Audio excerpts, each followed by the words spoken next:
Welcome, councillors, and welcome to the media and to members of the public. It is now 1 o'clock and we can start our meeting. We do not have any speakers at our public forum today, so we'll move on to the second item, which is apologies. We have no apologies. The third agenda item is confirmation of the agenda, and I'll move that the agenda be confirmed. Do I have a seconder? Thank you, Andrew. All in favour? Carried. Declarations of interest. I have realised I have another declaration of interest to give, which is that I am a member of the New Zealand Association of Amateur Radio and Transmitters, so I'll get that added to my list. So with that change, are there any other changes?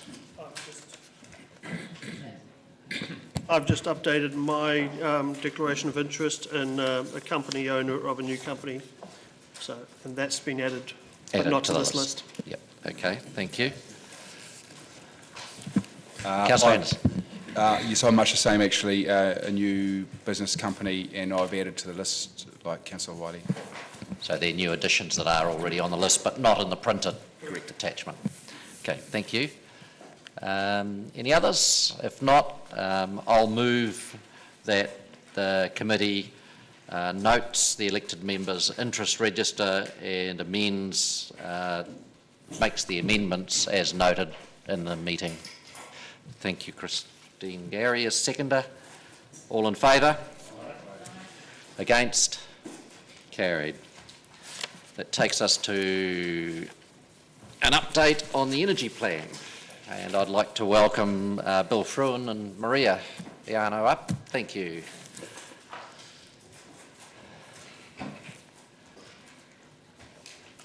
Would you like to speak to us first, or just accept questions? Just questions. Questions, councillors.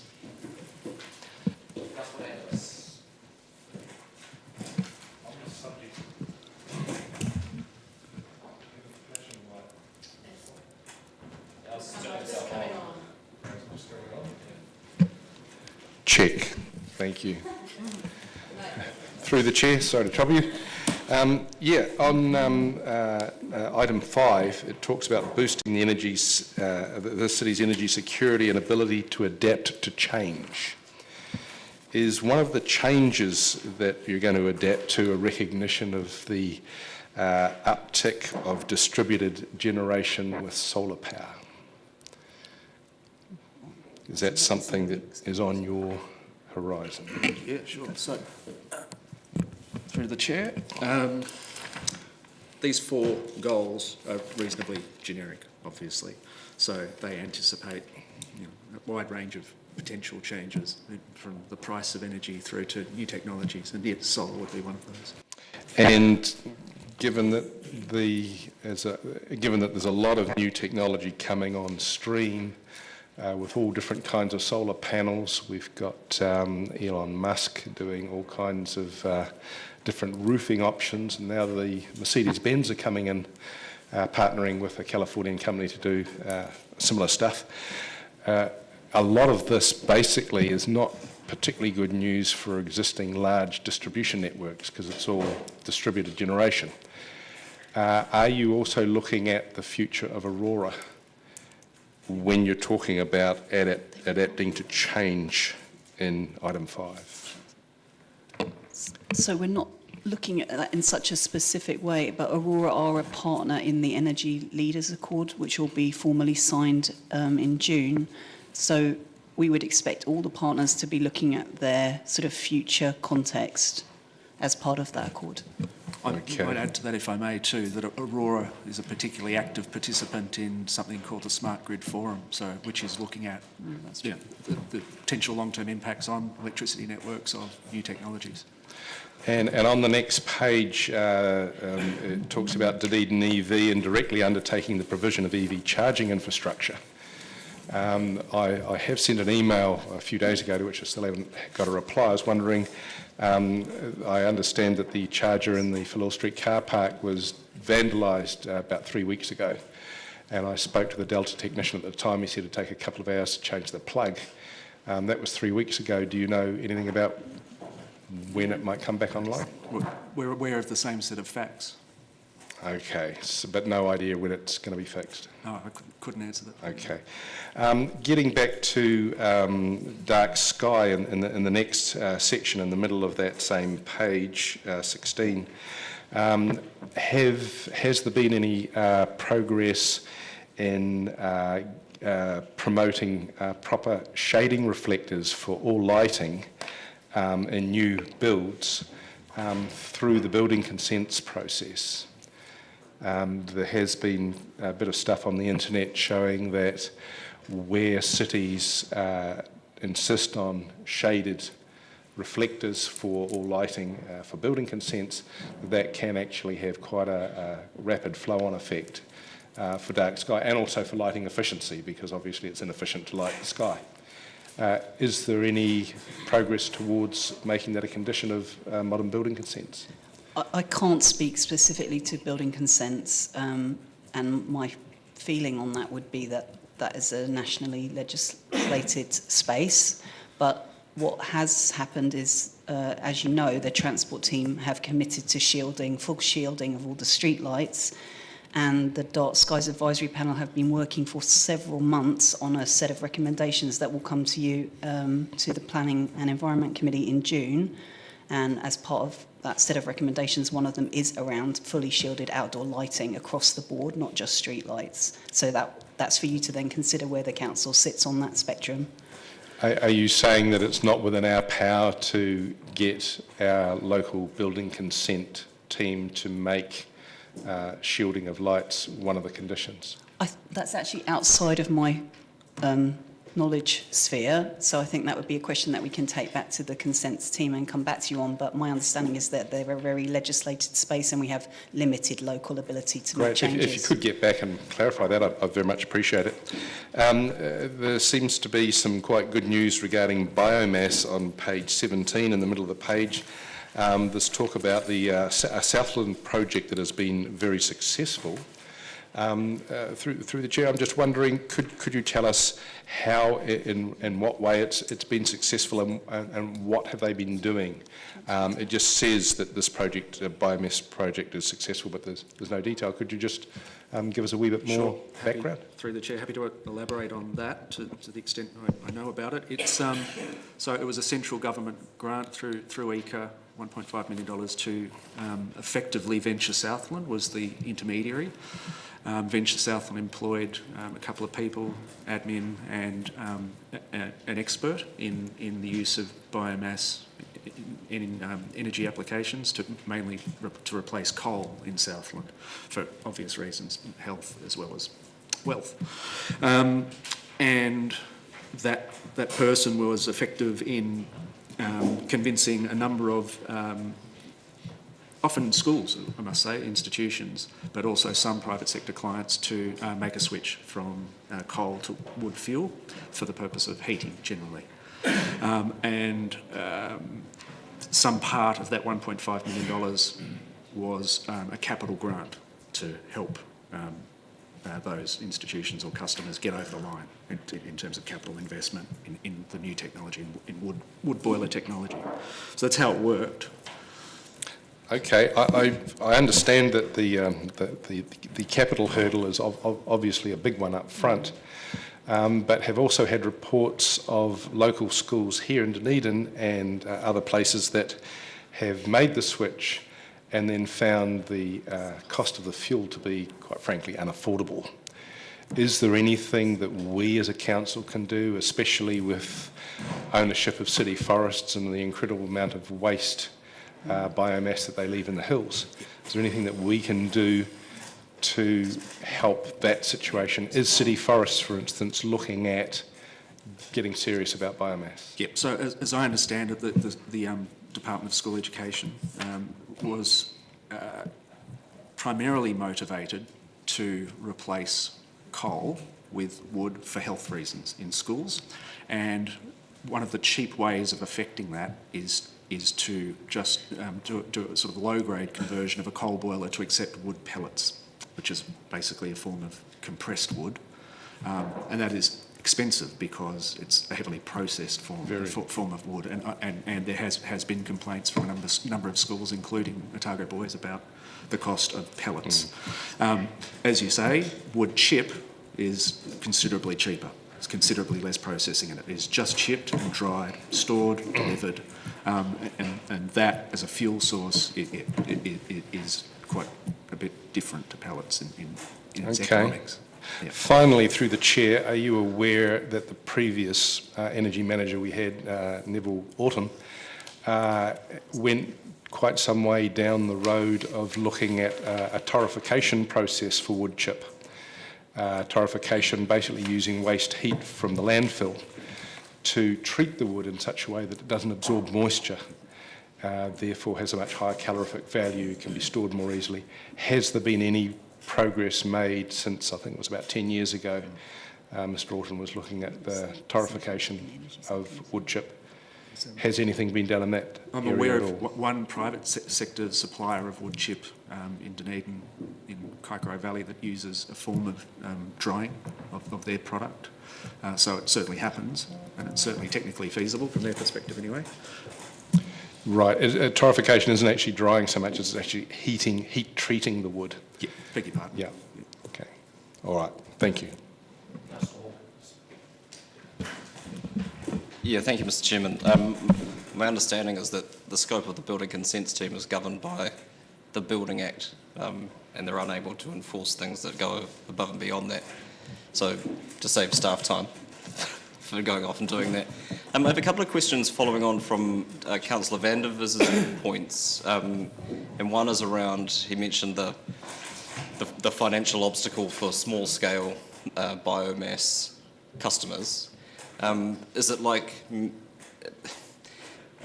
a question of economies of scale whereby potentially were there 2 or 3 substantial clients using that fuel source that it could make it more financially viable for smaller ones as a spin-off benefit from that? It's really a question of the payback period, I think, for most people that are confronting that investment, and so that really depends on your own circumstances, whether you can afford a 3-year or 7-year payback period. In terms of scale, it's certainly, a bit like computers and everything else, it's shrinking. So we're seeing smaller installations. So we've seen, the Polytech, for example, put in. You're testing my memory, but I think it's, approaching somewhere between 500 kilowatts and a megawatt in size. So it's not massive, but they certainly perceive it to be economic and invested in it. So, but yeah, in general, at a greater scale, things get cheaper. That's no different. It would be no different. Right. So the capital outlay is more the challenge than the supply of the fuel itself. Capital outlay, but also the market's getting more sophisticated. So some of the companies that are willing to supply wood are also willing to help with the capital up front and collect that over time. So if it's just a problem of your bank balance, you can sort of pay as you go. Yeah, thanks. Councillor van der Vis mentioned distributed generation, and I wonder if that's being considered alongside our asset renewals program. I'm thinking specifically of the programmed renewals around street lighting, and whether distributed solar microgeneration is something that has been beyond the light bulbs that we put in terms of reducing energy. There's the potential for that infrastructure to harness energy also. Has that been looked at? I understand that it has, because I think we've had conversations at various points about a wide range of topics, and I think that's one of them. But that would have to be confirmed by the transport team as to where they got to with that. Can you talk a bit more? Apologies, I've got three or four more questions. But can you talk a bit more about how you see the Energy Leaders Accord functioning? What its purpose is, how it interacts with this group, how frequently it would meet those sorts of things? So I think one thing that has, I think, caused some confusion is because of the technical nature of some of the energy plan topics, we are not talking, and we had this comment actually from the university, they thought that it was going to be a group of sort of 6 people that met on a regular basis, and that was never our intention. what we need is the key people for a particular topic to meet from the different organisations, and the accord is the commitment of the organisations. It's not necessarily about individuals. So on electric vehicles it might be one group of people, and on biomass it might be a completely different group of people. And I think what we've done so far is we've done, I would say, sort of mini energy leader sort of meetings about specific topics. We have one sort of quite high profile one coming up in June around the electric vehicles that Bill can give you more of an update on because he's been leading on that. But that's the intent, and the intent is not to have meetings scheduled for no reason. It is to meet when we have a need to with the right group of people. Yeah, thanks. I mean, if that's a group in flux, then whose responsibility is it to get those various permutations together around projects? Does that sit with us? Well, at the moment. Just draw the distinction, like we're seeking the accord seeks a commitment from the organisation as a whole at a very senior level to affect their participation in these action-based events as they arise. So there's sort of permanence to there's expected permanence to people's participation. But yeah, the personnel may change, if that clarifies it. To answer your second question, at the moment, we have been the key facilitators of any meetings, but other partners have also initiated things and are looking to initiate more. So we work quite intensively with the Chamber of Commerce. We work as far as we can with the university. I think they're in a slightly different phase of their thinking on energy, but that's what we would hope, is that when a partner sees an opportunity to do something, that they sort of bring together the people that they need from the Energy Leaders group. Yeah, thanks. In para 10 of the report, under DCC as an energy plan partner, it talks about a specific heat exchange example through water and waste to illustrate that. And then the final sentence of that paragraph says this work will be shared with energy leaders with the intention of encouraging a partner to undertake a pilot project. And I understand the intention of this is that it's not council doing all of the work, but at what point, if no one says we'll pay for the feasibility study or we'll pay for the pilot project, does it come back to this body to see if we're interested in supporting that? I think in the first instance, what we were hoping to do is just open up the idea that there are opportunities out there so that the partners can actually look at the work that's being done and see whether there is potential for them to do something. But we have also discussed the possibility of the DCC doing a pilot. So that is on the table, but I think we just want to have that conversation with the partners first. I think what distinguishes this one too is that it's inevitable that the DCC would be involved if a pilot went ahead, to make sure that whatever technology was attached to the wastewater system protected the integrity of that system. So we're certainly going to be involved if something happens. Whether or not we're the proponent, taking the heat is the question. Thanks. And finally, we're pleased to know. The report talks about how there was an energy plan coordinator on staff, and now there is no longer, and that resource is being redirected to buy-in contract support, basically around it. Well, to support other projects rather than employing a replacement staff member to fulfil that function. Is that the intention ongoing, that we won't have a single point of contact leading this work or coordinating this work on staff?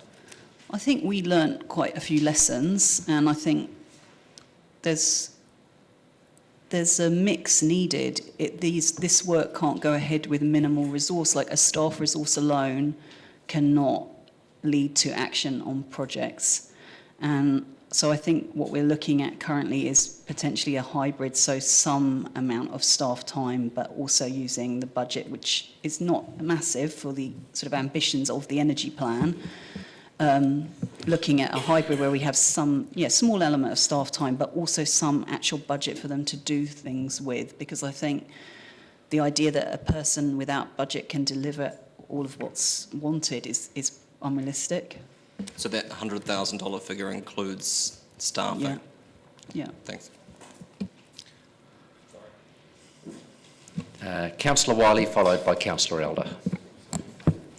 Thank you. Through the chair, paragraph 12, or item 12 in the report, the inaugural Dunedin Energy Leaders event. Can you elaborate on what that's about and when? And you said June, as I understand. Yep, Thursday morning. It's intended to be a breakfast, Thursday the 15th of June at the Edgar Centre. And it's the inaugural event, as it says in the report. It's an opportunity for the organisations who have indicated that they'd be willing and happy to sign the accord to show up and physically sign it. And there'll be some special guest stars, we hope, both human and mechanical. We're going to focus on electric vehicles at that event, so there'll be an opportunity to see a range of electric vehicles there. We've invited some dealers to come and show their wares outside the Edgar Centre. People will be able to drive them. There's very few people here that haven't driven an electric vehicle, I know, or own one, in fact. But so yeah, they're the key themes of that event. Okay. And looking at what's been undertaken to date, you've involved all the energy managers at the companies like or organisations like the university, Polytech, the hospital, and other energy professionals. So there's no one around town that would be feeling out of the loop on this, do you think? I think that's a hard question to answer, and I think whenever you do things that might have departed from what was done in the past, you do get comment, and we definitely got a lot of that out, I think, through the process of developing the energy plan, which I know we got criticised for the amount of time that we took to develop a plan, but I think in a lot of ways it enabled a lot of those conversations to be had. Whether we have a fully converted sort of city on that front, I couldn't say, but I think we've got a lot of support, and I think that is demonstrated by the number of partners that are interested in the work we're doing, including the business sector, which I think 4 years ago wouldn't have had that level of goodwill. So I think, we're in touch with a wide range of stakeholders across the private and public sectors, and I think our impression is that we have a lot of support. Do you build on the relationships established? I remember attending the energy forum meeting in August 2013. Mm-hmm. So you've built upon that base and brought more people on as you've gone along. Yeah, and people come and go as things are of more or less interest to them. Okay. And finally, under next steps 15, can you elaborate on what the next steps are? Because I think everybody's sort of wanting to see this move a little bit faster. So can you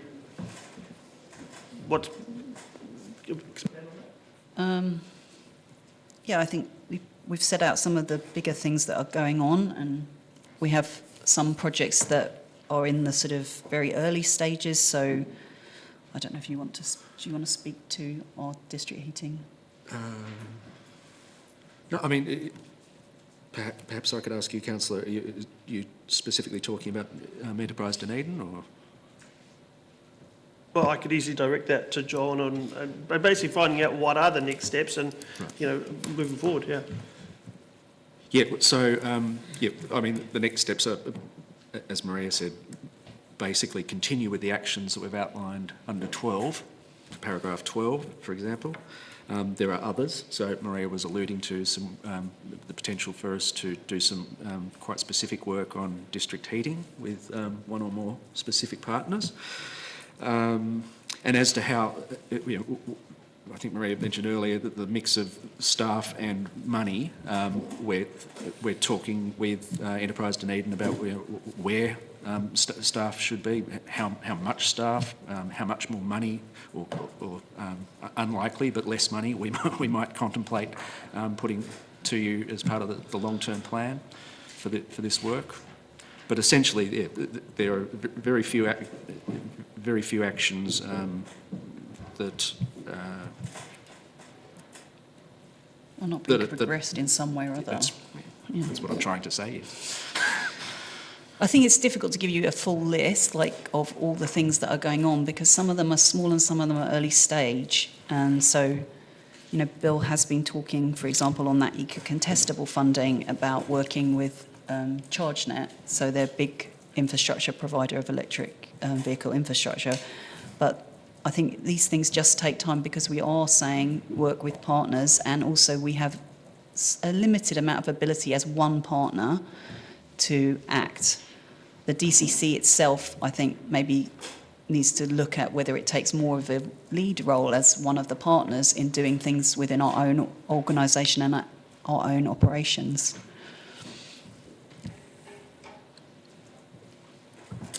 Hi. Thanks, Chair. I've got 3 or 4 questions. Just catching up on some stuff with the Night Sky City. In today's paper, I think Twizel was saying about lumens and 3,000 versus 2,700. And I'm just wondering where we are on that debate, you know, about shading and lumens related to downlighting. So we briefed yesterday the P&E chairs, and there's a question of when the transport team report comes to you about the LED street lighting asset renewal.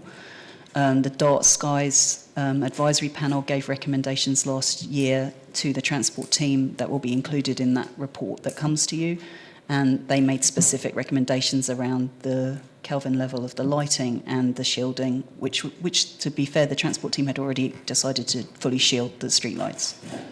Okay, thank you.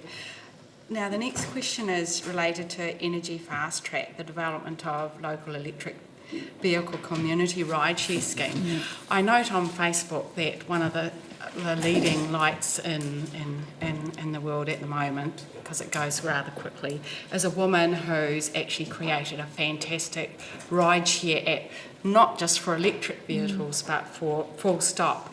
And in a lot of ways, have we explored that? You know, like if there's so many people coming from Mosgiel, it sounds like an awesome app, but I don't know much about it. But just looking at rideshare full stop and encouraging it, what's the story there?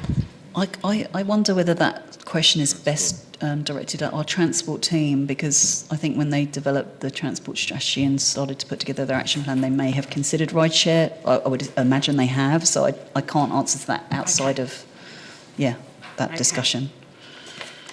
I have talked and visited the woodchip place, and I'm interested in energy myself because I've got hot water boilers in my house, and pallets are very expensive.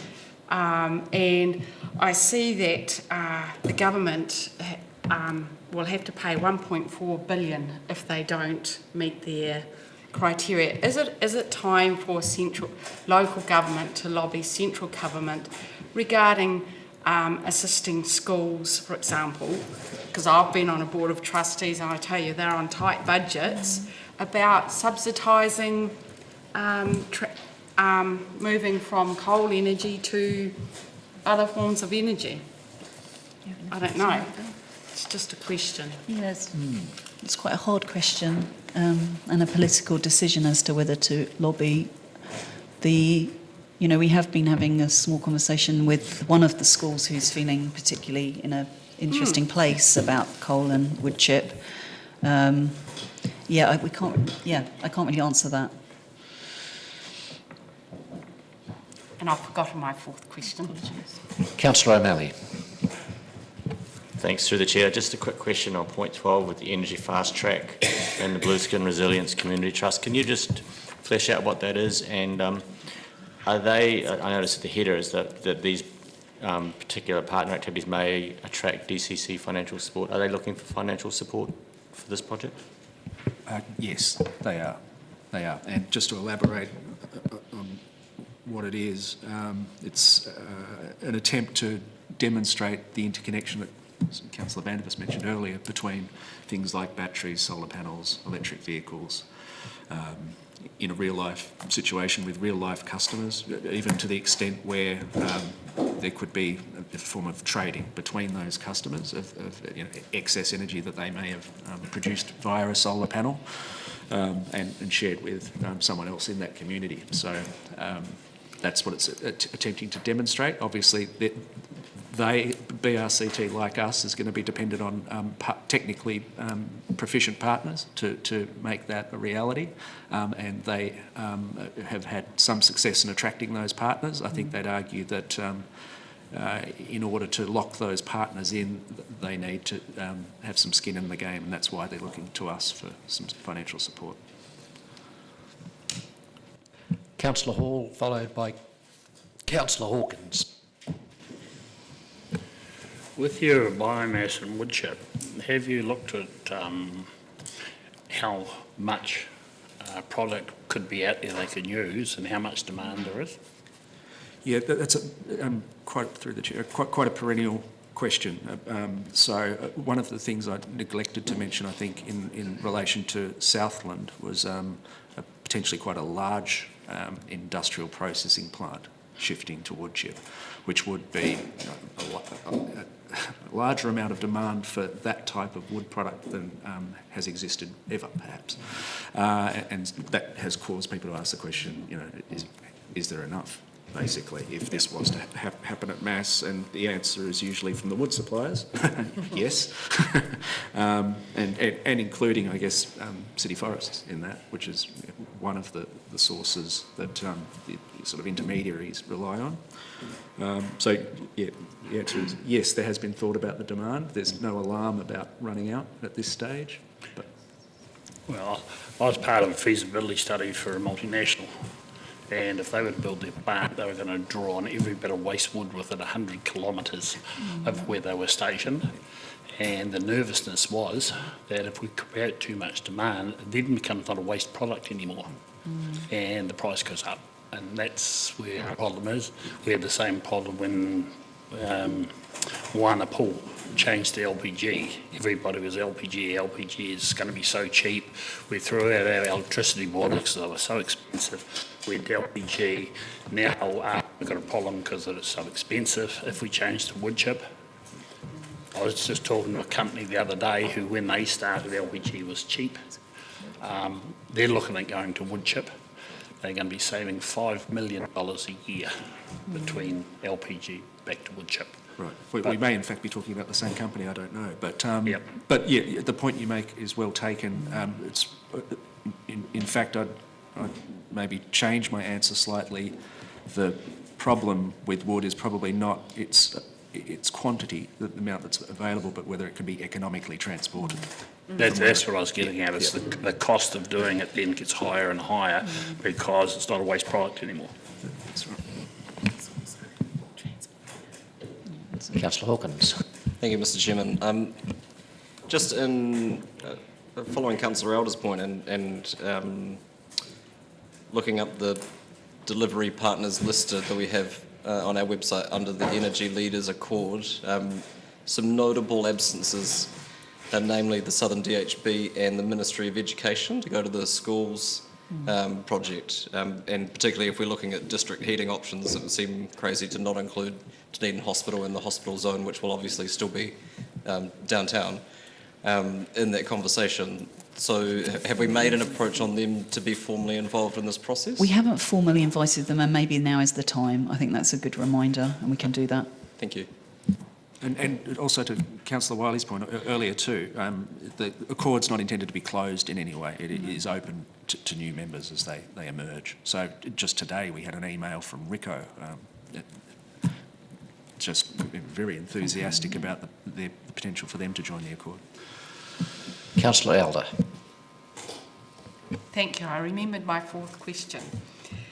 My fourth question was really energy and the change in energy in all forms is huge at the moment. And I was just wondering whether, in fact, each department should have an energy leader, like all the departments in the DCC have an energy leader, so, that each department is driving it within their department, so to speak.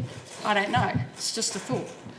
I think because of the wide-ranging opportunities in the energy space, it's really at the senior management level, because you probably couldn't identify one member of staff, for example, in any one department who will only affect or would only know what to do.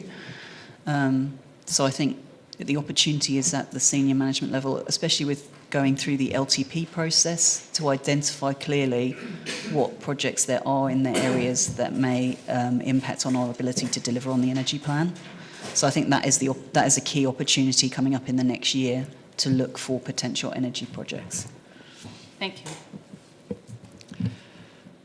That is the end of questions. Councillor Wiley has indicated that he will move the resolution as per the papers. Seconder, Councillor Hall.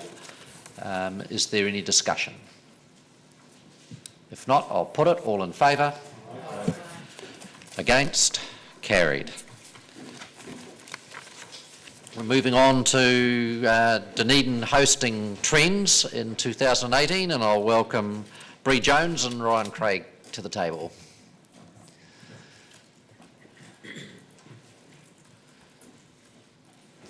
Bree or Ryan, do you want to introduce it or just take questions? I believe we've got a video. Ah, This was played at the announcement yep. of trends this year.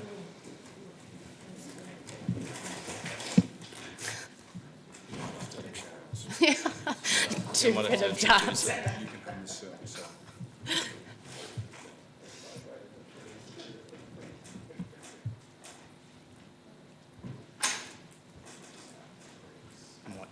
It looks like we're having a little bit of trouble with the video, so... Okay, I'll just go over a couple of key points from the report. So the Trend Show itself is the largest business-to-business travel and trade exhibition, and it welcomes up to 1,200 buyers, media and exhibitors from around New Zealand and the world, and they will be coming to Dunedin in May 2018.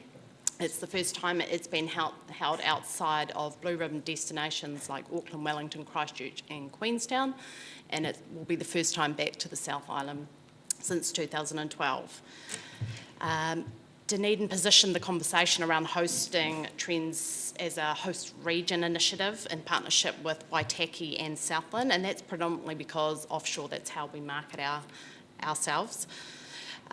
This is a huge opportunity for Dunedin to show itself on a global stage to around 400 key international hosted buyers and media, and it gives us an opportunity for them to experience our destination and our tourism product offering firsthand.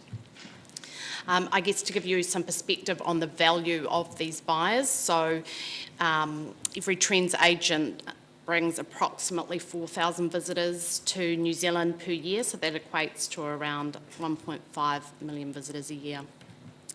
The event itself is also a really great opportunity to present Dunedin's capacity to host large-scale business events. So it'll bring approximately 5,000 room nights to the city with an estimated economic value of 2.4 million, and the great thing about that is it's in an off season, being May. Furthermore, the economic impact study that was conducted after Trends was held in Rotorua in 2015 indicated the city saw 7.6 million in additional forward bookings from travel trade over and above the business that was already booked for that period.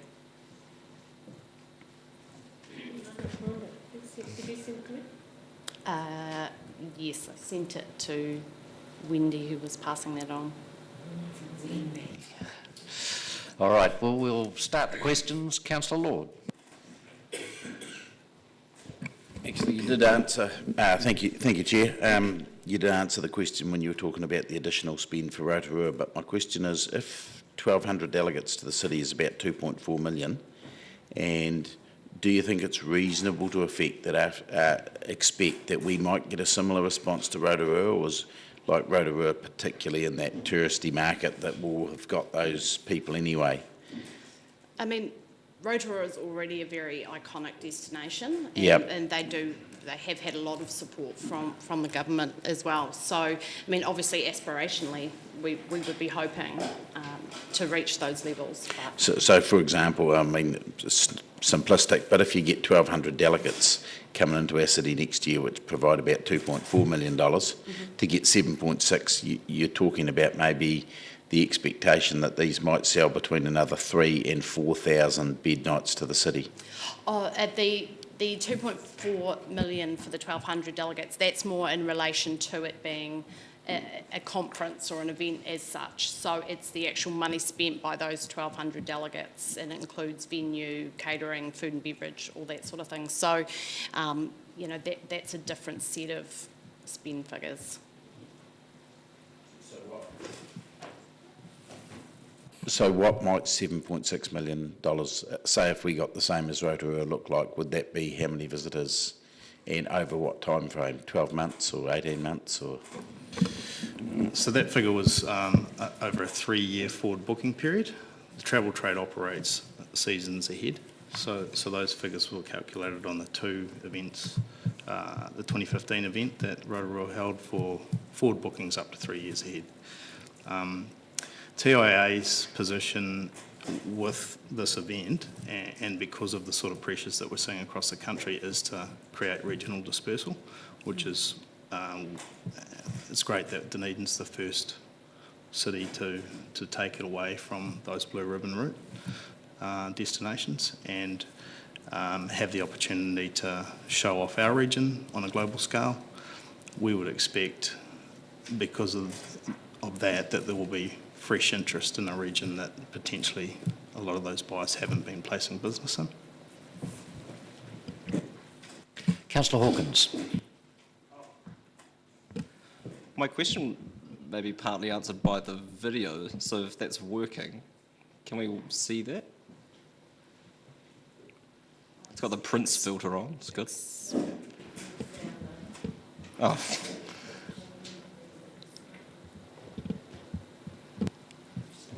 No sound?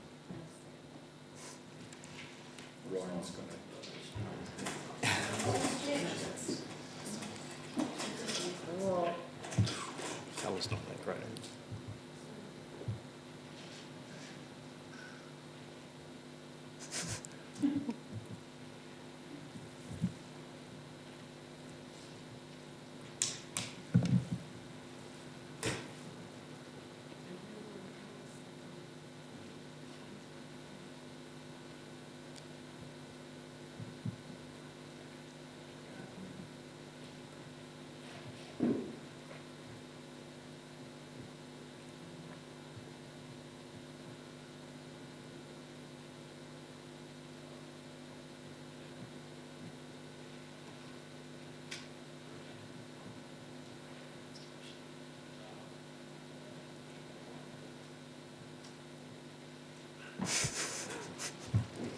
Didn't quite have the blue humour. So did that answer your question?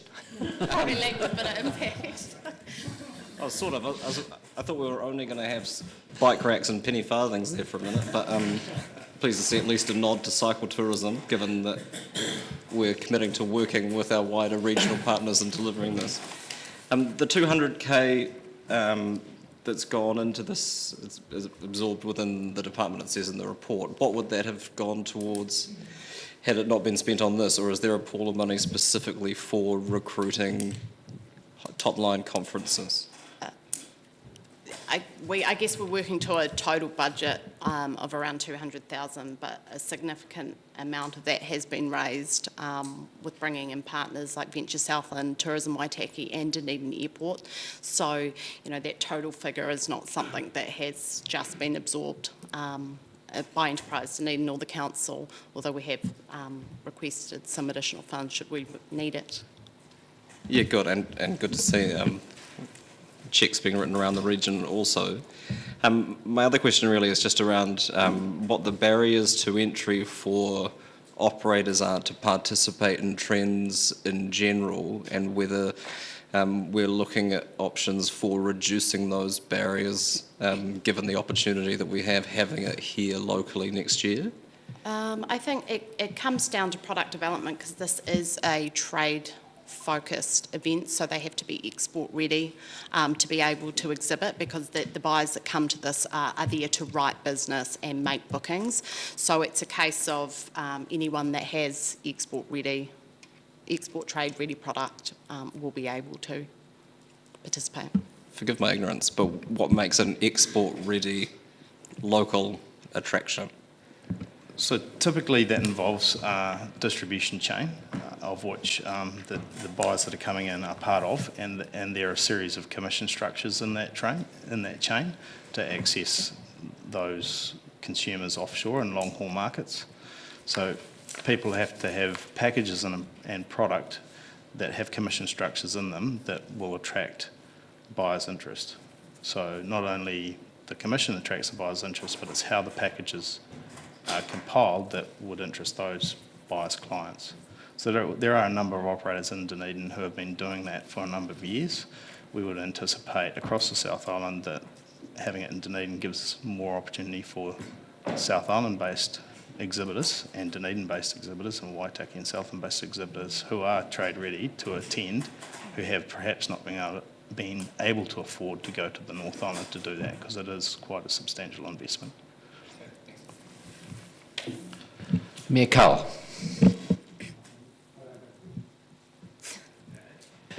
Councillor Gary. Hello, Bree and Ryan, and I wanted to start by congratulating you because I know that there's a huge staff effort goes into this, and I noted the quote about being a water cooler idea.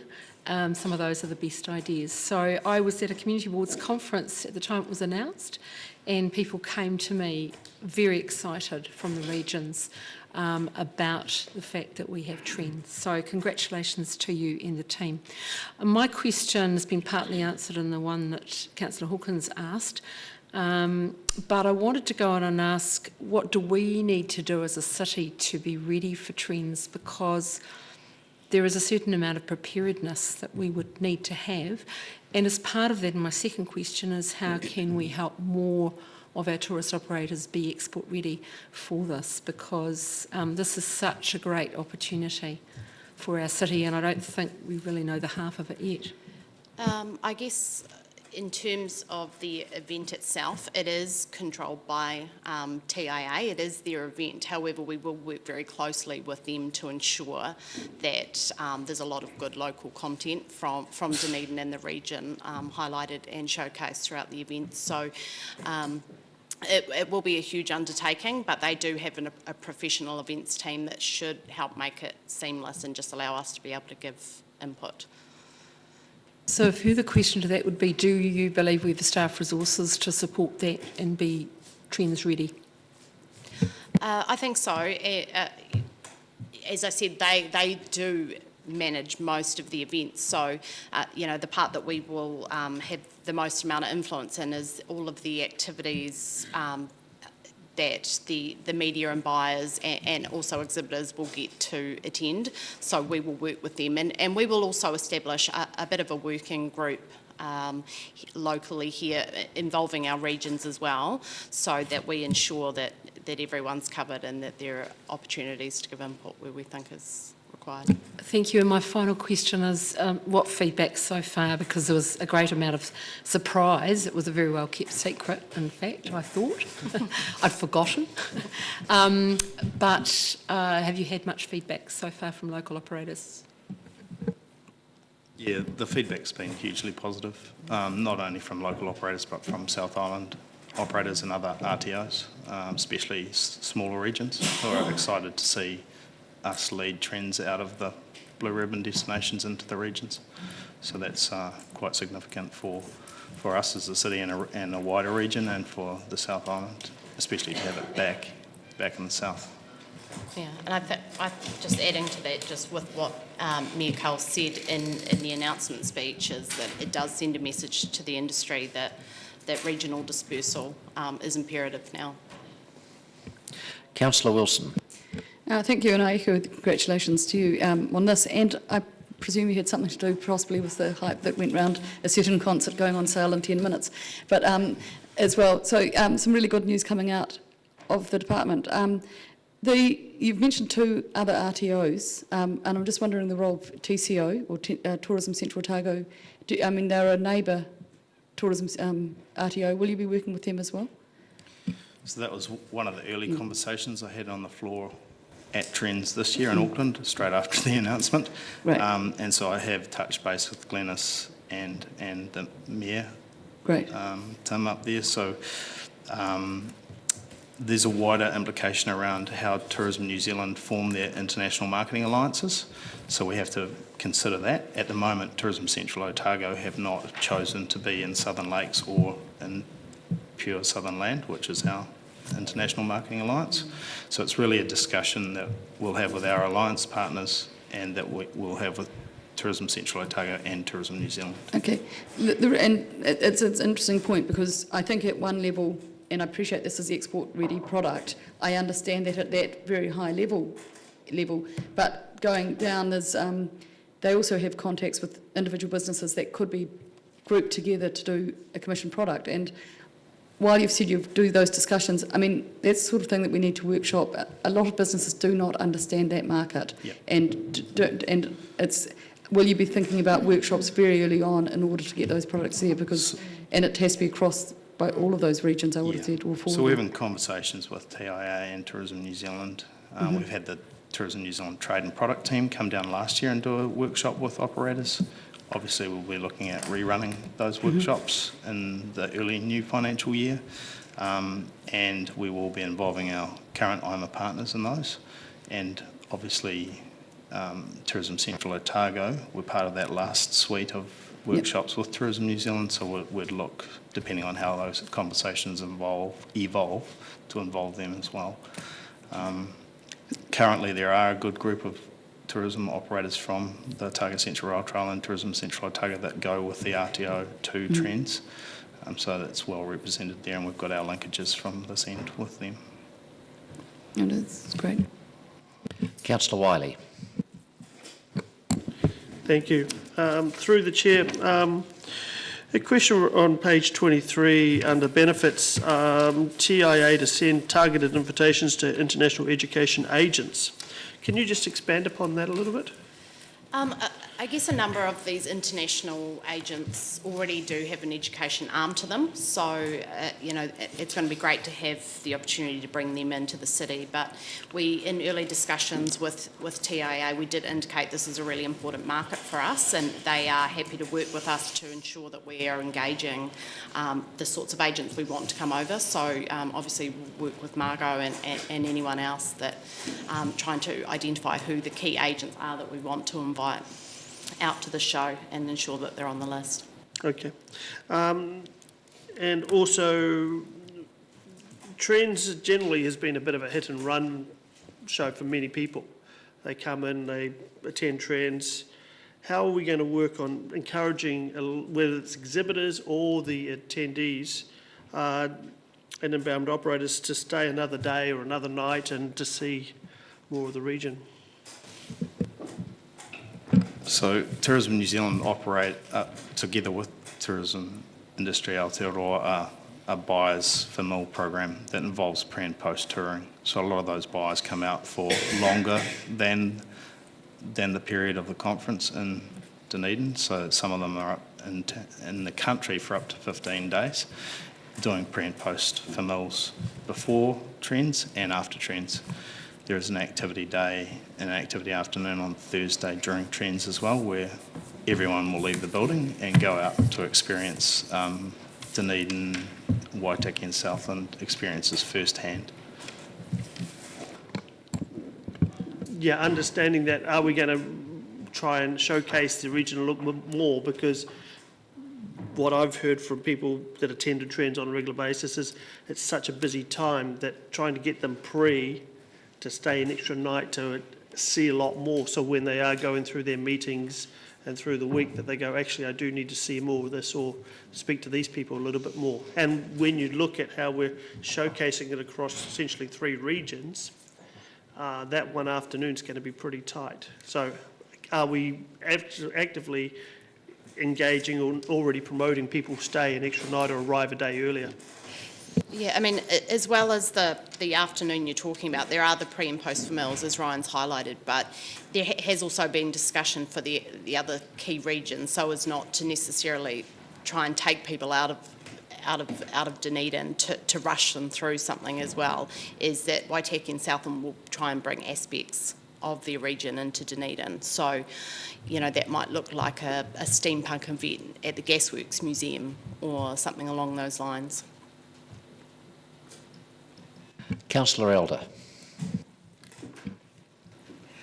I note in the paper recently the Mayor of Alex saying he's trying to encourage people to come this way through that route, and also that the road along the Catlins has been improved to encourage that route.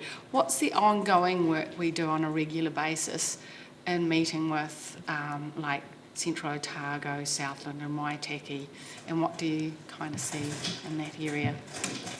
So we have regular International Marketing Alliance meetings with Tourism Waitaki and Venture Southland around the offshore trips we do with Tourism New Zealand.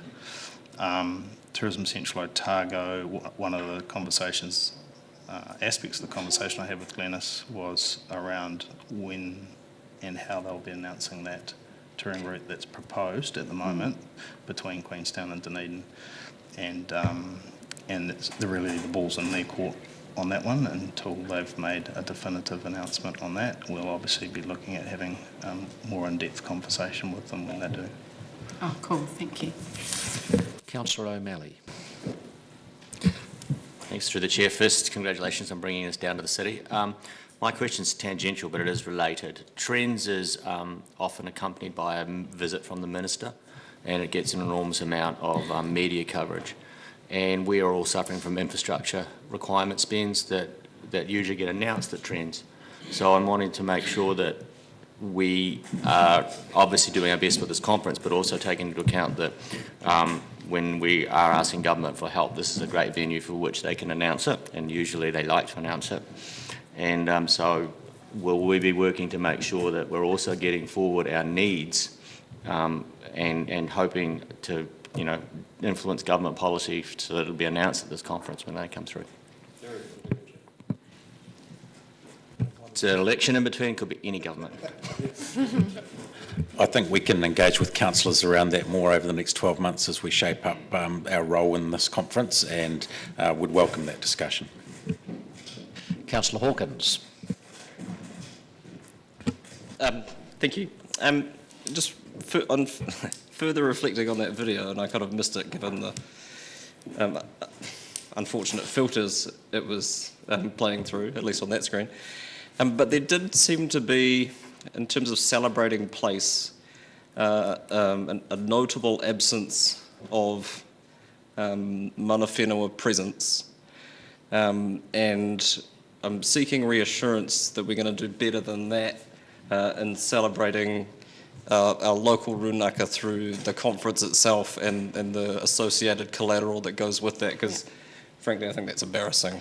Yeah, that video was just more aspirational around the trade product available in the region, but we will be working with TIA and very closely with local iwi to ensure that we do have good, strong local content. Also, I think it's important to bring in our Scottish and Chinese heritage as well, given the markets we're talking to. Councillor van der Vis. Given that this is a pretty unique opportunity, not just having the Minister here, but having some, especially some really big tourism buyers here, are you doing anything special in the way of, for instance, organising a helicopter tour for the handful of big noters that might take them, say, from Karatani to Tunnel Beach, and in a very compressed time to be able to see for themselves the wonders of the peninsula, that kind of thing? Is there any budget, do you have any facility to actually organise something really special for the people that invariably think they're very special and may actually be in this particular case? So that's something we'll work with TIA on. That it's essentially we're the host region, it's their game, it's their show. There has been those discussions around the afternoon activities for some VIPs for Waitaki and Southland because of the distances. And again, those are ongoing conversations that we'll have. So all of that sort of thing's being factored in. And if there is no real time or facility to organise actual helicopter tours, is there something we can do to improve on some of the already good videos that we have? I'm thinking especially of the coastal stuff that's got real wow factor, wow factor that we have here that we've gotten so used to we don't even recognise it, I think, but which, if we could show these sorts of people, would be, just something that could compress the experience for them, but make them really see how much there is available, especially coastally. We do actually have a new helicopter tourism operator in Dunedin, so we will be working actively with them to get them to Trends this year.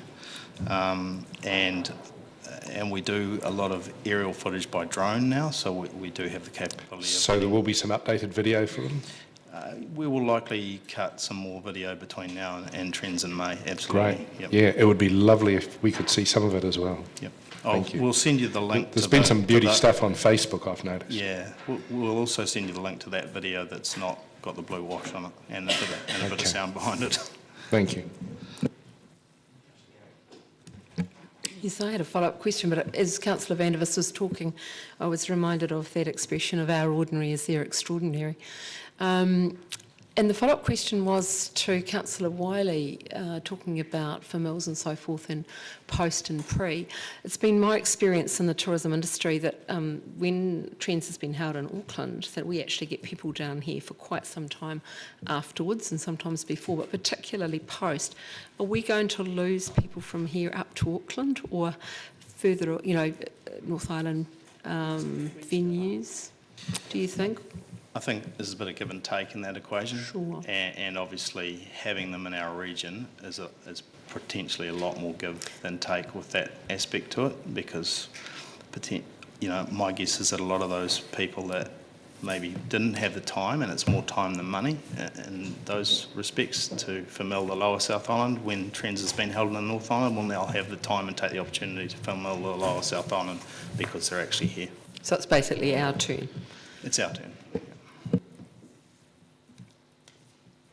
No more questions? Would someone like to move? Thank you, Councillor Wilson. Seconded, Councillor Gary. Any discussion? If not, I'll put it. All in favour? Against? Carried. That brings us to any items for notification for the Chair. Nothing? Well, that brings to the end this meeting, and we'll take a short break while Councillor Lord comes up here.